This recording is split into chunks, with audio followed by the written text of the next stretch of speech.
all, and welcome to another town hall with me, Teresa McCalman.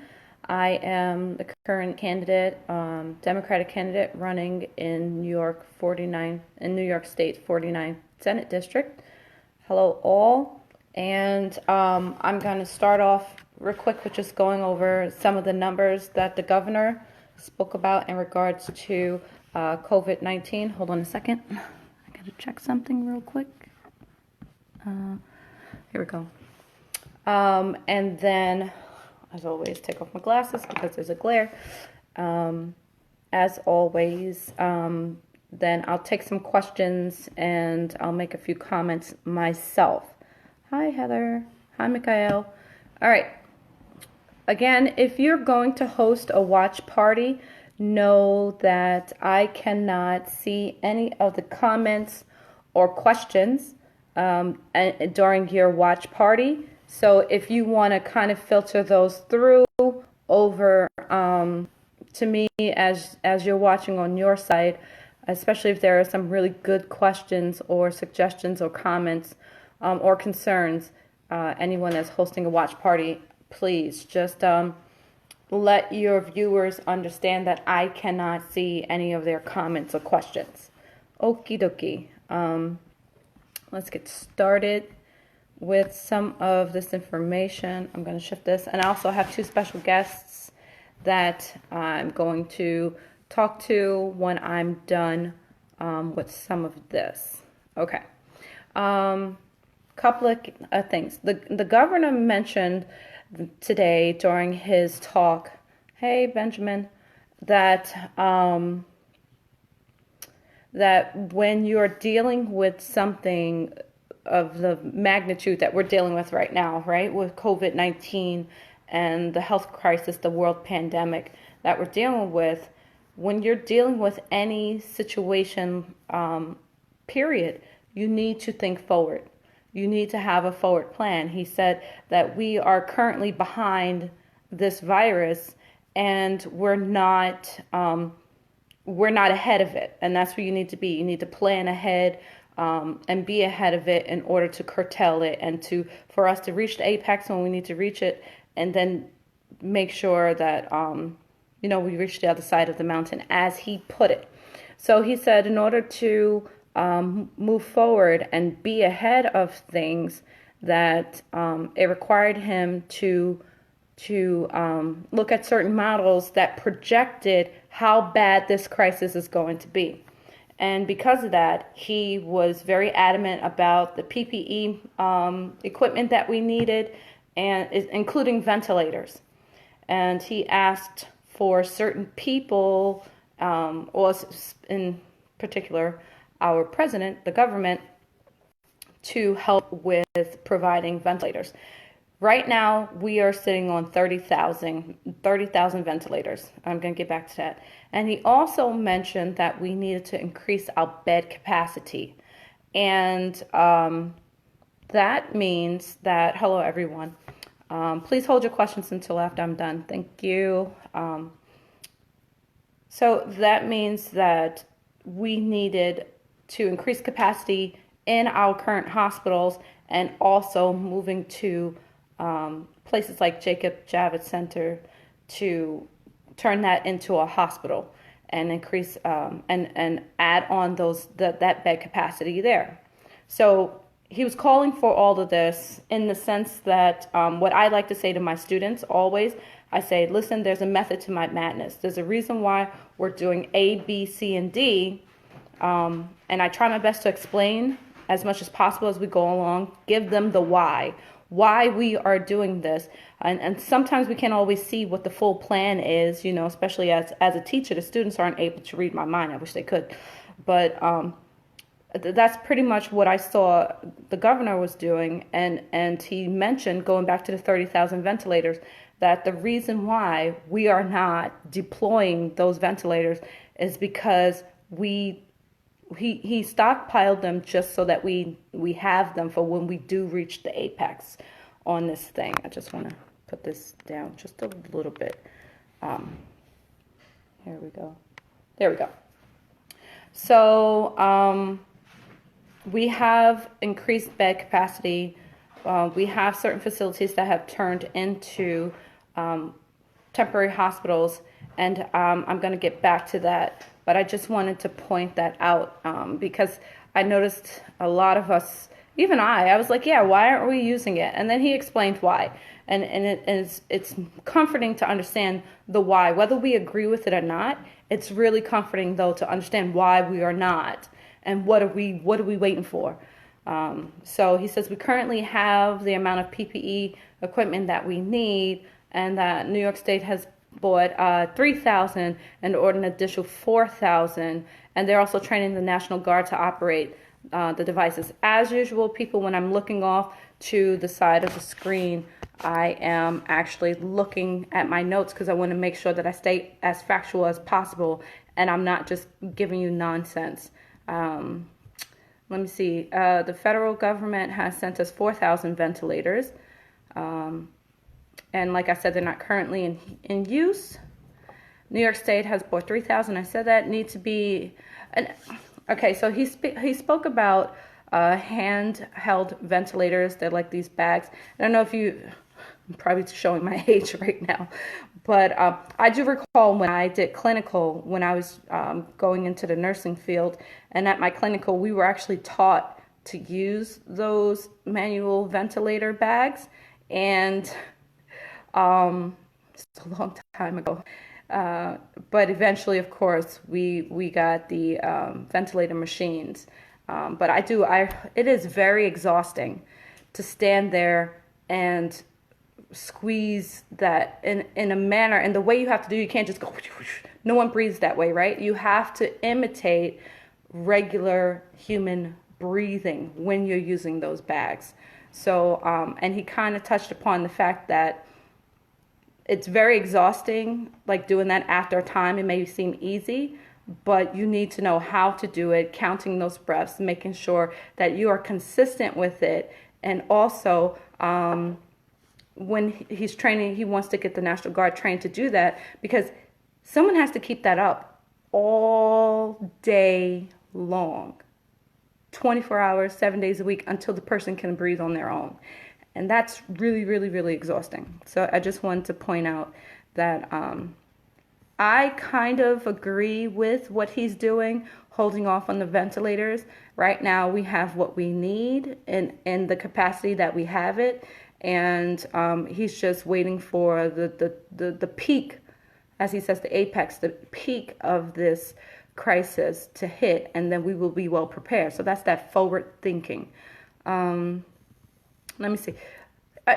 He mentioned we need a nationwide buy-in consortium, so that the states aren't competing with one another. And I don't want to repeat everything that he said, but in essence, he's saying either the states are doing all the buying, or the government takes over purchasing all of the equipment that we need for all the states and then dishes it out as needed to whatever states need what they need, because we're all in competition right now. I don't know. My immediate reaction to this was like greed, because yes, private businesses creating these ventilators, whatever, and we're all looking to purchase these, every single state, and one state is bidding one amount and another state is bidding another amount. I am sorry, but I kind of yelled at my phone because that's where I was watching it from, and I was very upset. I was like, that's greed. Like, why would he said it's not price gouging, it's fair business, but I disagree. I don't think it's price gouging. I think that it's straight up greed.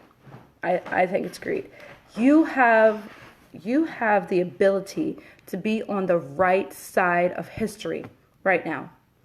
Be on the right side of history. Do the right thing. Just sell the ventilators to the states, whatever they're bidding, and don't get into a bidding war of who can pay more for it. It's disgusting.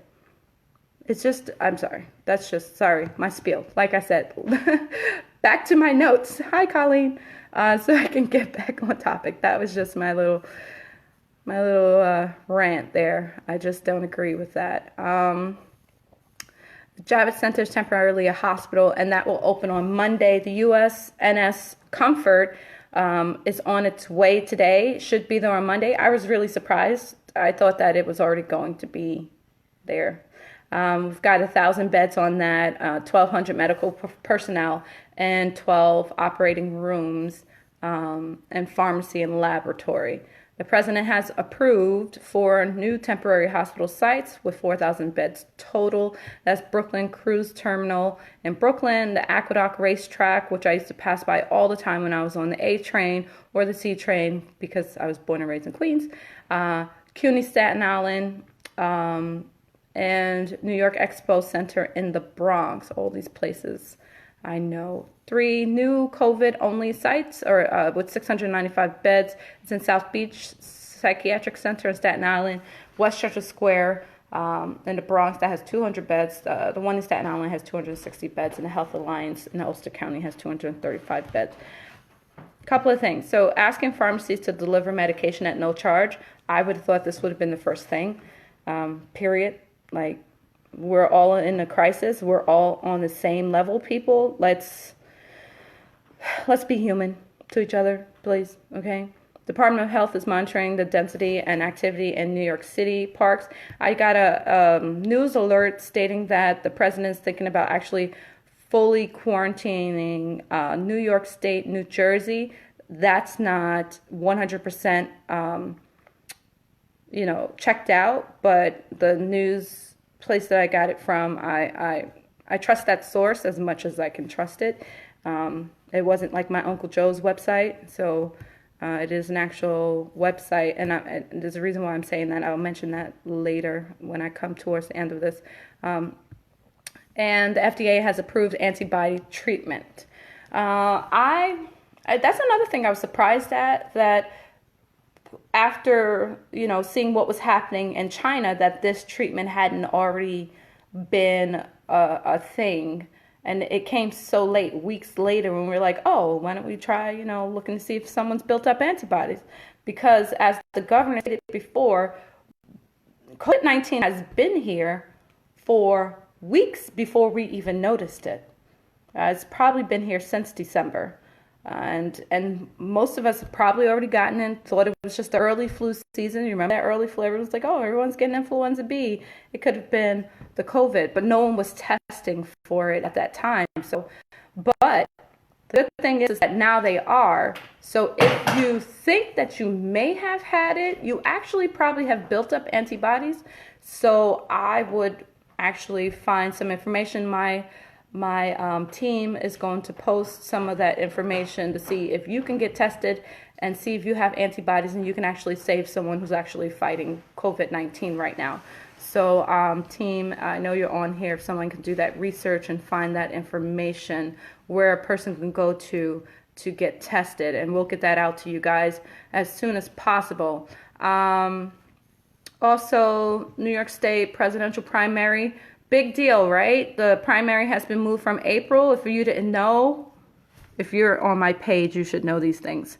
But that's okay if you don't. That's what I'm here for. April 28th, that was the primary, and it's moved to June 23rd, along with all of our primaries. I think I'm in a primary. I haven't seen my opponent, anywhere. So, but I think I am in a primary. And that'll be the primary elections of June. I know a lot of people are asking, like, how are we going to vote? Absentee ballot, I think, will be the best idea for us. Yes, the U.S. Food and Drug Administration has approved antibody treatment. But I think that right now, I said this before in my previous town hall, that as the law stands, if we are unable to go to the polls, then we can get an absentee ballot and vote absentee. But the understanding with that inability to get to the poll means that you are out of the county. So, and we're not, because we're all here.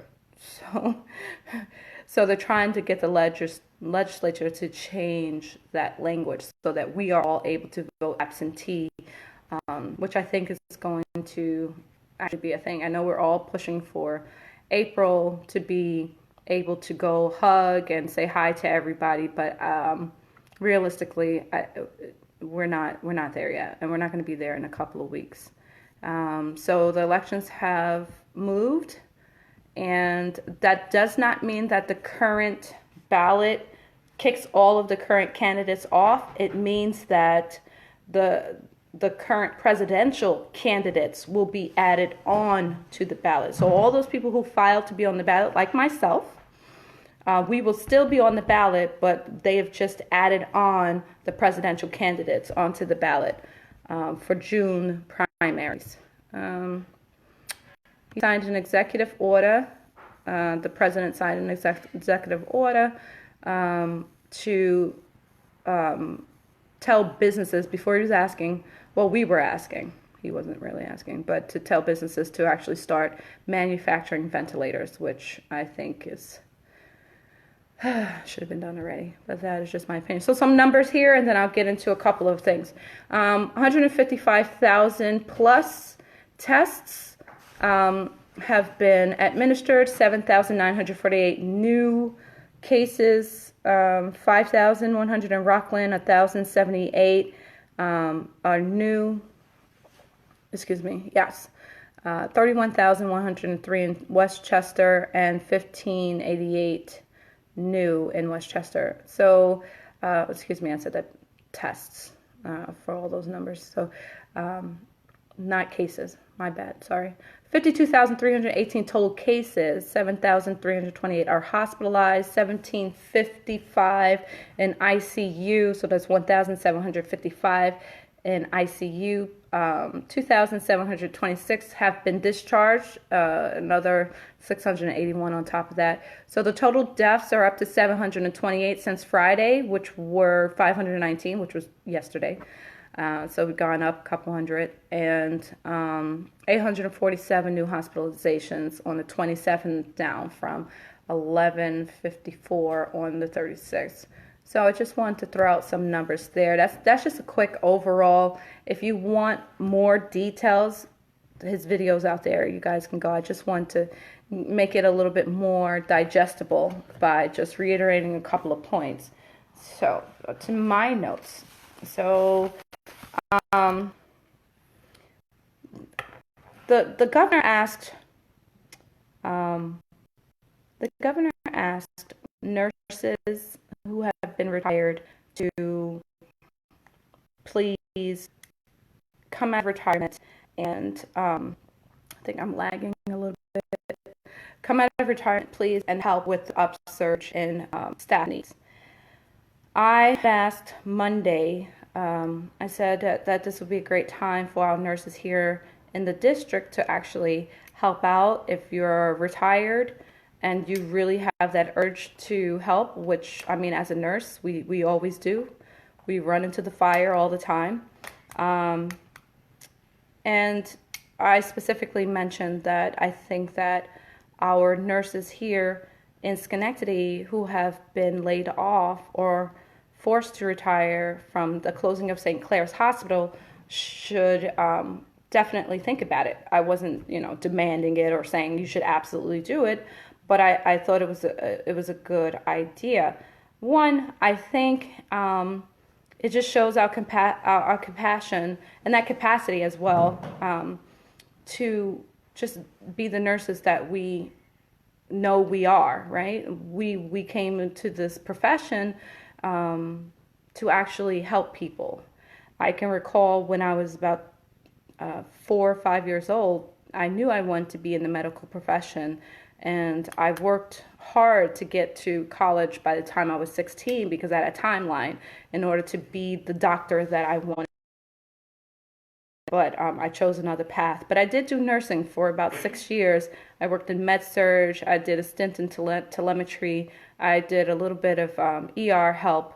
And med-surg, for the most part, if you're a nurse, med-surg is one of the hardest floors or units that you could work on. You get everything. I also did isolation and also worked in hospice. So besides, I mean, I think my first year out of clinical, I kind of landed into the most difficult portion of nursing that anyone could ever land into. So I understand the needs when we're short on staff. Again, that's why I was out there protesting at Ellis Hospital with my fellow nurses. I think that it was a great idea to ask.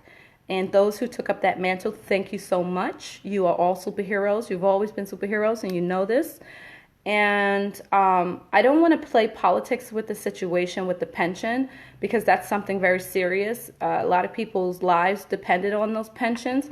And unfortunately, our current leadership had dropped the ball on their watch for all of you nurses, and I do apologize for that. And that's why I'm running to be your representative. I want to make sure when all of this is over that something is actually done and that it lands in your favor for this pension. And my previous video, I said that I really didn't want to go into it because I really do not think it's appropriate to talk about what's happening with you in this pension and with all this pension debacle, and just to get a quick headline or to do a photo op or something, or to get my name in the news. That's not cute.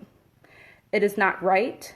As a representative, I would never use you that way. And I just want you to know that when all of this is over, I want to be there for you with this pension and make sure that we figure out what the heck happened and get this thing settled for you in your favor. So again, thank you to all the healthcare professionals, all the nurses, all the CNAs, all the PCAs, all the staff, everyone. One of my students is actually he's a security at one of the hospitals.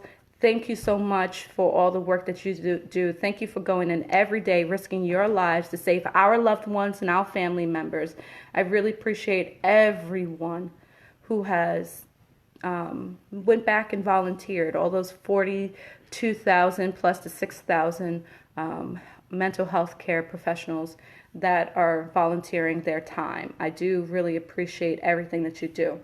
And also, I just want to say also, we will get through this, right? And when we do, I think we'll be a closer, no pun intended, but I think we'll be a closer people for it. And we'll see what we take for granted if you haven't seen that already. So please, please, please, please, please continue to help out. Please continue to do everything that you can do. And I want to switch gears a little bit. I want to make a statement about certain information that's being handed out all over the internet, and we know that everything on Facebook is not true. Everything you see on the internet is not true, so be careful with your sources. Be careful what you share. Be careful what you put out there as true. And another reason why my team and I have decided to make one page on teresaforsenate.com, Covid19. You can go there and you can get all the information for your neck of the woods over there in whatever portion of the district that you are in. We're still updating it because we don't have a lot of the smaller towns and cities in the district have not updated their information on what they're doing to stave off and keep their people safe in their section of the district, but we are. And I can see a lot of the hard work that my team, thank you all for the research that you've done and making this information available. So go to our website. We have the WHO, we have the CDC there. If you're looking for specific information, those are the two trusted informational sources that I would send you to. You can click on those links and find out anything that you need about it. And also, my team is also going to look at how you can help with the antibody treatment. And also, a reminder, Governor also announced that he is looking to suspend employment requirements for unemployment insurance. Okay, so I had to apply for unemployment because my job said we're pretty much outsourcing because you're not trained as an online, educator. I work for educational service, so I don't work in a traditional school system. So I applied and I got back this letter saying, hold up a second, we want to investigate this because it's spring break, so they think that I'm trying to get unemployment for spring break. And I'm like, hello, I obviously qualify because we went through all the questioning on the phone. So I'm really actually grateful that the governor is suspending or trying his best to suspend employment requirements for unemployment because, really, why do I have to go through this on top of everything else that I'm going through and homeschooling my children while trying to run a virtual campaign? It's unnecessary stress. So thank you so much for trying to do that. That was just an aside because someone had pointed that out. Also, with information, like I said, you can go to our website and get some really good information, but I recently got a message from someone who's actually an official, and they gave me a long list of all these do's and don'ts and how you can stave off, getting the virus if you think you're ill, all this stuff. But it did not come with a link. It was not verified information, and some of that information was proven recently to be untrue. Now, this is from an actual elected official. Yeah. And I just, said thank you, but I'm not going to reiterate that information because it has not been vetted. So my goal is your best interest. So I'm not going to repeat any information that is going to put you in a panic or something that's not 100% true. So I just want to say, please be careful with the information that you're sharing. Make sure that it is vetted information. Make sure that it's coming from an actual verified source. And that's not always easy, but we can do it. We actually have the time now to cite our sources. So except those people who are outside driving past my house every 5 seconds. I don't know where you're going, but you need to stay home. Because if you're an essential worker, you would be at work already. Not passing by every 5 seconds. I keep hearing cars pass by, and I'm not on a very busy road, so I'm not understanding where everyone is going. It's just too many people outside, too many people on the road. Please stay home. Only go out if it's absolutely positively necessary. I had to go get food and some comfort items for my daughters here because they were starting to look a little sad. And those are my two guests that I wanted to get a chance for you guys to talk to or ask questions or hear their opinion. But you really don't need to be out there like that. I think that is mostly everything. Let me see. So my team just posted in the comment section, if you've recently recovered from COVID, please volunteer to have your blood tested to see if you have high levels of antibodies. COVID serum testing at mountsinai.org. Now that's in the city, and I am not sure if they have locations up here, but they may be able to maybe mail you a kit or something. I'm actually not sure how they're going to do it for people outside of the city. So let's see, mental health professional volunteerism has